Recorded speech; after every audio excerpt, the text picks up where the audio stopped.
अस्सलाम दोस्तों, क्या हाल चाल है। उम्मीद करता हूँ आप सब लोग खैरियत से होंगे। आज हम इस वीडियो में जो डिस्कस करेंगे वो तो एक चीज़ है कि हम पाकिस्तान स्टॉक एक्सचेंज के चार्ट की तरफ एक दफ़ा देखेंगे और जो हमने लास्ट अपनी वीडियो में जो प्रेडिक्ट किए थे लेवल्स, क्या वो हमने अचीव किए हैं या उससे कोई डेविएशन हुई है हमारी स्टॉक एक्सचेंज के इंडेक्स की, KC 100 की। ठीक है, और दूसरा हम एक दफ़ा बजट को थोड़ा सा देखेंगे कि बजट में हमारा GDP कैसा है, CPI का लेवल क्या है और जो बजट में इंटरेस्ट रेट्स पर कट लगे हैं उसके क्या क्या इम्पैक्ट होंगे, किस किस इंडस्ट्री पे इम्पैक्ट होंगे हमारे। तो उसको एक दफ़ा हम डिस्कस करेंगे और फिर लास्ट में जो हम डिस्कस करेंगे वो 10 स्टॉक्स ऐसे होंगे जिसको हम डिस्कस करेंगे कि आगे हमने इनकमिंग वीक्स हमें उसमें इन्वेस्ट करना है, किस लेवल पे करना है और how much of the portfolio you have to invest in that particular stock. तो उन चीज़ों को हम डिस्कस करेंगे। तो बिना किसी देरी के पहले तो हम अपने पहले टारगेट की तरफ चलते हैं जो कि हमारा चार्ट एनालिसिस है, technical analysis of KC 100 Pakistan stock exchange. तो जैसे कि हमने लास्ट टाइम अपनी वीडियो में लेवल जो बताए थे कि कहाँ से मार्केट रिट्रेस कर सकती है या हेल्दी करेक्शन कर सकती है, वो मैंने आपको बताया था लास्ट वीडियो में 77012 का लेवल। और अगर आप करंट चार्ट देखें जो लास्ट हमारा फ्राइडे को क्लोज हुआ है चार्ट, तो सेम लेवल 77327 के अराउंड अबाउट हमने प्रिडिक्ट किया था, थोड़ा सा यहाँ नीचे और लाइक 200-150 पॉइंट का मार्जिन रख के उसने वहाँ तक को हिट किया। लेकिन उसमें थोड़ी-सी डेविएशन ये आई थी कि मार्केट 77 की बजाय 76 से 1000 पॉइंट से पहले डेविएट कर गई थी फॉर द करेक्शन। और वो जस्ट इसलिए आपको ये नज़र आएगी, ये डेविएशन सिर्फ़ इसलिए हुई थी कि जो बजट की अनाउंसमेंट थी वो 29th को थी कि गवर्नमेंट 10th को अनाउंस करेगी, लेकिन एक्चुअली में जब वो डेट करीब आती थी तो गवर्नमेंट ने 12th की डेट रख दी। मेरे ख्याल 2-3 दिन की बात रख दी बजट अनाउंसमेंट की डेट। और इससे इन्वेस्टर्स को ये हुआ कि शायद बहुत ही मुश्किल बजट है या कुछ चीज़ें डिसाइड नहीं हो पा रही हैं इन हाउस द पार्लियामेंट के सेनेटर्स के दरमियान या फिर पार्लियामेंटेरियंस के दरमियान के इस बजट को कैसे लेके चलना है, या कुछ डिफिकल्टीज़ का सामना है गवर्नमेंट को। तो उस डिले की वजह से हमने यहाँ पर जो है कि प्रॉफिट टेकिंग देखी। But on the last Thursday and Friday हमें बहुत अच्छा मोमेंटम देखने को मिला। तो थर्सडे को तो हमने देखा कि यहाँ पर हमें जो गैप अप मिला ग्रीन का, तकरीबन तकरीबन 3000 पॉइंट का मिला, जो कि मेरे ख्याल से पाकिस्तान की स्टॉक एक्सचेंज की हिस्ट्री में सबसे बड़ा गैप अप है एक दिन का। तो उससे अगले दिन भी हमने एक ग्रीन कैंडल देखी, but again this is a doji candle, could be a sign of the reversal. But इसकी कंफर्मेशन के लिए एक रेड कैंडल बनना ज़रूरी है यहाँ पर। अदरवाइज़ ये कंफर्मेशन नहीं है अभी फ़िलहाल कि यहाँ से मार्केट ने अभी फर्दर हेल्दी करेक्शन करनी है, ये डाउनवर्ड साइड या फिर यहाँ से थोड़ा अपवर्ड ही मूव करना है। लेकिन मेरे केस में जो मुझे प्रेडिक्शन लगती है नेक्स्ट पाकिस्तान स्टॉक एक्सचेंज के इंडेक्स की, कि कुछ पॉजिटिव न्यूज़ हैं, काफ़ी पॉजिटिव न्यूज़ हैं, नेगेटिव न्यूज़ फिलहाल कोई नहीं है।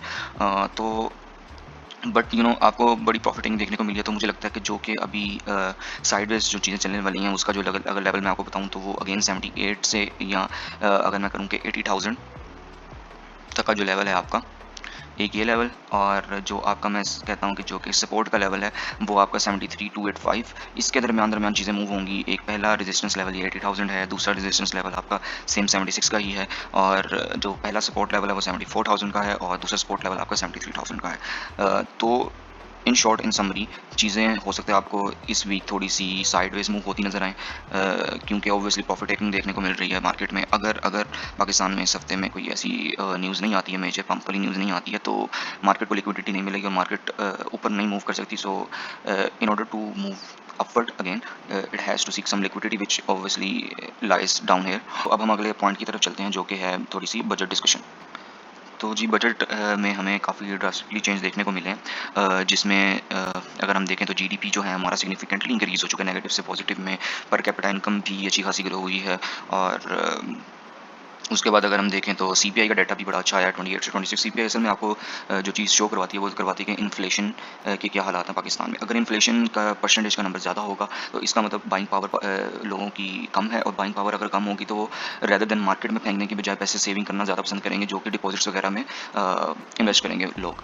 तो उससे क्या होता है कि जो मार्केट आपकी स्टॉक की मार्केट होती है वो थोड़ी स्लो डाउन हो जाती है, यहाँ पर प्रॉफिट टेकिंग उधर देखने को मिल रही होती है, क्योंकि इन्फ्लेशन बहुत है और बाइंग पावर को इंडिविजुअल लेवल बाइंग पावर को इंक्रीज़ करने के लिए ऑब्वियसली लोगों को पैसा चाहिए, तो वो मार्केट से वैसा पैसा निकालना शुरू करते हैं, यहाँ पर होल्ड करके रखते हैं थोड़ा सा, और काफ़ी पोर्शन, मेजर पोर्शन है वो उठा के डिपॉजिट्स वगैरह में डाल देते हैं, जहाँ पर उनको एक रिस्क फ्री रिटर्न मिल रहा है। तो यहाँ पर जो हमारा इंडेक्स है वो सीपीआई जो इंडेक्स है वो कम आया। इसका मतलब ये है कि इन्फ्लेशन थोड़ी सी कम हुई है, और अगर आपने देखा होगा ईयर टू ईयर इन्फ्लेशन भी 13% पे चली गई है, जो कि काफ़ी अच्छी बात है। इसका मतलब ये है कि मार्केट जो है पैसा जो इंस्टीट्यूशनल इन्वेस्टर हैं वो मे भी हो सकता है कि अब हाई रिस्क स्टॉक्स स्टॉक्स में अपना पैसा डालें। और जब भी, मैंने आपको लास्ट वीडियो में बताया था, जब भी हाई रिस्क स्टॉक में पैसा डलता है इंस्टीट्यूशनल इन्वेस्टर की तरफ से, तो जो इंडेक्स है वो काफ़ी ग्रो करता है। तो अगर उस हिसाब से देखा जाए तो इंडेक्स जो भी करंटली जिस पे है वो आई थिंक इतना ग्रोथ मतलब पीक पे भी ट्रेड नहीं हो रहा है, अगर उस लिहाज से देखा जाए तो। बाकी हमारा जो इंटरेस्ट रेट है इस बजट में, वो भी 1 पॉइंट आई थिंक 1.15% से कम हुआ है। तो वो भी जो उसका इम्पैक्ट हमारा जाएगा अच्छा खासा, वो जाएगा हमारा सीमेंट सेक्टर पे, ऑटो सेक्टर पे, स्टील सेक्टर पे और रिफाइनरी सेक्टर पे।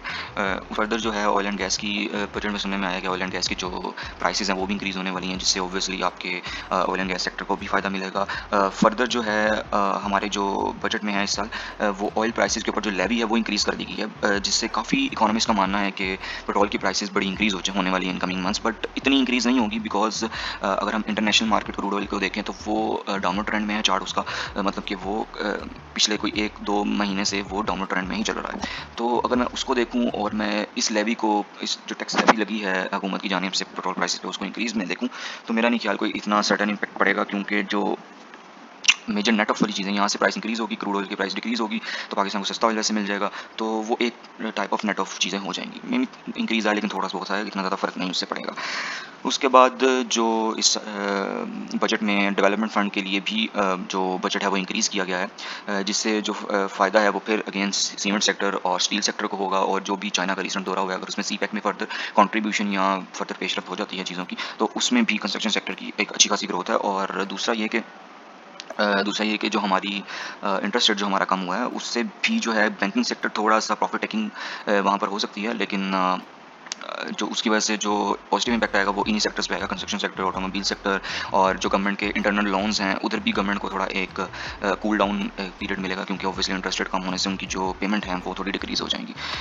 बाकी जो इस बजट है, ये बजट मेरे ख्याल से बहुत पॉजिटिव है फ़िलहाल के लिए, अगर इसमें कोई फर्दर चीज़ें नहीं आती हैं, क्योंकि आईएमएफ ने भी एग्री कर दिया, और आईएमएफ का जो इस दफ़ा का जो हमें बजट मिलेगा, जो ट्रांजैक्शन मिलेगी उनकी तरफ से, वो 7 to 8 बिलियन डॉलर्स की हो सकती है, और वो मेरे ख्याल से फाइनलाइज़ होनी है 5 जुलाई to 7 जुलाई के around about, unless until further इसमें कोई डिले आ जाए आईएमएफ की तरफ से या गवर्नमेंट की तरफ से। तो अभी इस हफ्ते में हमारे पास सिर्फ यही 2 दिन है, थर्सडे एंड फ्राइडे, तो थोड़ा slow positive momentum, like I said, कि थोड़ा साइडवेज हमें मार्केट देखने को मिल सकती है। फर्दर हम जो है हम चलते हैं अपने स्टॉक्स की तरफ, जो आज हमने डिस्कस करें। हम कोई 10 स्टॉक्स डिस्कस करेंगे कि उनका बाइंग लेवल क्या हो सकता है, टारगेट लेवल क्या होगा हमारे लिए। ठीक है, ये एक मैं ज़रा बना रहा था कि आप लोगों के लिए मैं टेक्निकल एनालिसिस और फंडामेंटल एनालिसिस को लेके आऊँ। अभी जो हम स्टॉक डिस्कस करेंगे वो purely based on the technical analysis होंगे। फंडामेंटल एनालिसिस पर हम किसी वीडियो में करेंगे डिस्कस, बनाई वीडियो काफ़ी लंबी हो जाएगी। जो आज हम स्टॉक डिस्कस करने वाले हैं उसमें से एस्करी बैंक है, उसके बाद मैपल लीफ सीमेंट है, उसके बाद इंटरनेशनल स्टील लिमिटेड कंपनी है, उसके बाद नेटसोल है, एवेंस है और ऑक्टोपस है।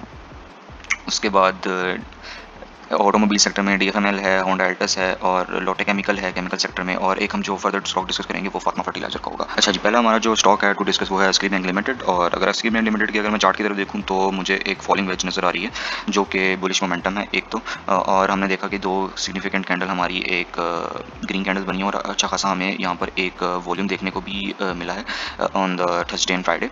तो और यहाँ पर एक ब्रेकआउट तो ये हुआ था, और जैसा कि मैंने बताया कि इन दिनों ज़रा वो न्यूज़ चल रही थी कि बजट डिले होगा या नहीं होगा, इंटरेस्ट रेट कम हो सकता है, तो वहाँ पर मैंने आपको कहा कि प्रॉफिट टेकिंग हमें देखने को मिली। बट जैसे ही बजट डिस्कस हुआ, चीज़ें नॉर्मलाइज हुई, लोगों का चीज़ों पे एतमाद आया, वो हमें वो 2 दिन में पॉजिटिव मोमेंटम देखने को मिला, और आई एम होपफुली कि जो इसका नेक्स्ट टारगेट होगा हमारे लिए, वो तकरीबन जो होगा, अगर मैं इसको ज़ूम आउट कर दूँ थोड़ा, तो आप जो इसका फर्स्ट टारगेट रखेंगे वो 30 रुपीज़ का रख सकते हैं यहाँ पर। और जो इसकी जो बाइंग लेवल हो सकता है, वो बाइंग लेवल अगर मैं आपको बताऊँ तो वो तकरीबन आप 21 के लेवल पे इसको बाई कर सकते हैं, और 30 पे जाके आप इसको सेल ऑफ कर सकते हैं। अच्छा, मैपल लीफ सीमेंट को मैं देखूँ तो यहाँ एक तो हेड एंड शोल्डर पैटर्न भी बन रहा है, लेकिन ऑब्वियसली मार्केट में कुछ ऐसी न्यूज़ हैं कि आई थिंक फर्दर ये डाउनवर्ड मोमेंटम में नहीं जा सकता। और अगर हम पिछले हिस्टोरिकल ट्रेंड देखें तो ये ट्रेंड लाइन को अच्छी खासी फॉलो करता आ रहा था, और यहाँ पर इसने यहाँ से ब्रेकआउट किया, यहाँ पर एक रीटेस्ट लेवल बन रहा है, और यहाँ से मार्केट अपवर्ड मूव करने की कोशिश कर रही है। ठीक है, तो जो इसका बाइंग लेवल हो सकता है वो बेसिकली 37 के अराउंड अबाउट हो सकता है। अगर आप कहें कि आपने कहाँ से बाई करना है, 37 के अराउंड अबाउट बाई कीजिएगा, और जो इसका जो फर्स्ट टारगेट है वो 51 का हो सकता है, क्योंकि ऑब्वियसली इंटरेस्ट रेट भी कम हुए हैं, और कंस्ट्रक्शन सेक्टर जो है वो थोड़ा डेवलप कर सकता है सीपैक की वजह से, और डेवलपमेंट फंड जो इंक्रीज गवर्नमेंट इस बजट में किया है। पहला टारगेट आप 51 रख सकते हैं, और दूसरा टारगेट 61 होगा, और तीसरा टारगेट 64 के अराउंड अबाउट हो सकता है आप लोगों का। इसमें अगर आप देखें तो पास्ट एनालिसिस में जो यहाँ पर 2000 जुलाई 2023 से लेकर अक्टूबर 23 तक यहाँ एक्यूमुलेशन ट्रेंड था, और फिर अगर आप देखें तो ये काफ़ी अच्छा खासा मोमेंटम हमें अक्टूबर के दौरान हमें यहाँ देखने को मिला था। और तो अगर मैं अभी रीसेंट दिखाऊं तो यहाँ पर भी एक्यूमुलेशन जोन चल रहा था फ्रॉम दिसंबर 23 से लेके 17 मई तक। और अगर आप यहाँ देखें तो बिल्कुल अपना पिछले वाला ट्रेंड ये रिपीट कर रहा है। यहाँ से ब्रेक डाउन हुआ, रीटेस्ट हुआ, यहाँ पर भी एक ब्रेक डाउन था, रीटेस्ट था, और फिर यहाँ से मार्केट ऊपर गई थी, और यहाँ से मार्केट मोस्ट प्रोबेबली ऊपर ही जाएगी, क्योंकि अगेन इंजीनियरिंग सेक्टर को और इंटरेस्ट रेट कम होने से, डेवलपमेंट फंड इंक्रीज होने से काफ़ी फ़ायदा होने वाला है। और जो इसका फर्स्ट जो टारगेट होने वाला है वो होगा 106 107 का, और जो सेकेंड टारगेट होगा वो हमारा 112 का होगा। अगर हम नेटस्कूल के स्टॉक की तरफ देखें तो वो ये है कि यहाँ पर काफ़ी देर से हायर हाई और हायर लो बन रहे हैं, और ये एक बड़ी ही ट्रेंड में चल रहा है ये स्टॉक, अपवर्ड ट्रेंड में चल रहा है स्टॉक। और फर्दर एक पॉजिटिव न्यूज़ आने की वजह से इसको एक मैं समझता हूँ कि फर्दर एक बूस्ट मिल सकता है, जो कि इसका जो फर्स्ट टारगेट हो सकता है आपका वो 169 का, 181 का सेकंड टारगेट होगा। और फिर अगर हमें फर्दर लॉन्ग टर्म के लिए इसको होल्ड करके रखना है या इन्वेस्टर्स के अंदर करना है, तो इसका जो फर्दर आगे टारगेट हो सकता है वो 197 और 209 का हो सकता है। ठीक है, जो इसकी अगर बाई लेवल की हम बात कर लें कि आपको कि किस रेट पे बाई करना चाहिए इसे, तो अगर मैं आपको बताऊं तो यहाँ पर कोई फेयर वैल्यू गैप नहीं है, कोई रिट्रेसमेंट नहीं हो सकती है। बहुत मुश्किल है रिट्रेसमेंट होना, बट फिर भी अगर कहीं स्टॉक गया भी तो आप इसको 137 के अराउंड अबाउट बाई कर सकते हैं for the long term till the targets जो है हिट हो जाते हैं। ठीक है, 137 एक बाइंग लेवल इसका बन सकता है। तो अगर हम एवीएन की बात करें तो यहाँ पर एक हमें अपवर्ड मोमेंटम देखने को मिल रहा है फ्रॉम फेब। अगर हम यहाँ देखें तो हमें एक अपवर्ड ट्रेंड देखने को मिल रहा है। यहाँ पर थोड़ी मार्केट वही अगेन बजट की वजह से थोड़ी स्लो हुई थी, और नेक्स्ट में क्योंकि यहाँ पर एक डबल टॉप बन चुका है तो ऑब्वियसली मार्केट यहाँ की लिक्विडिटी को सीख करेगी। तो मुझे लगता है कि जो अगली 2 कैंडल या 3 कैंडल जो डेली कैंडल्स बन सकती हैं वो इस जो पॉइंट है ये वाला 62 का, इसको हिट कर सकती हैं मोस्ट प्रोबेबली। और अगर आप यहाँ पर इसको बाय करते हैं क्योंकि इसका बाई लेवल इतना ही है 55 से 54 के अराउंड वो, तो जो आपका फर्स्ट टारगेट होगा वो 67 होगा, सेकंड होगा 76 और थर्ड होगा 80। ऑक्टोपस में भी जो हमें एक यहाँ पर दिसंबर 23 से लेके यहाँ मई तक हमें एक कंसोलिडेशन जोन नज़र आया था, जिसकी वजह से यहाँ पर हमारा अप्रैल में ब्रेकआउट हुआ। यहाँ पर एक समथिंग काइंड ऑफ रीटेस्ट था, और अगर मैं कहूँ कि ये रीटेस्ट था और ये head and shoulder type pattern भी बन जाता है। लेकिन मार्केट ऑब्वियसली यहाँ से नीचे इसलिए नहीं गई क्योंकि जो न्यूज़ थी वो बहुत पॉजिटिव थी। हमेशा याद रखिएगा गाइस, टेक्निकल एनालिसिस अगर वर्सेस फंडामेंटल एनालिसिस है तो हमेशा फंडामेंटल एनालिसिस विन करता है, अगर फंडामेंटल एनालिसिस स्ट्रॉन्ग है तो। और अगर आप इसको देखें तो इसकी लॉन्ग रन में जो ट्रेंड लाइन बन रही थी वो उसका भी यहाँ पर एक ब्रेकआउट आपको देखने को मिल जाएगा, जो कि ये था।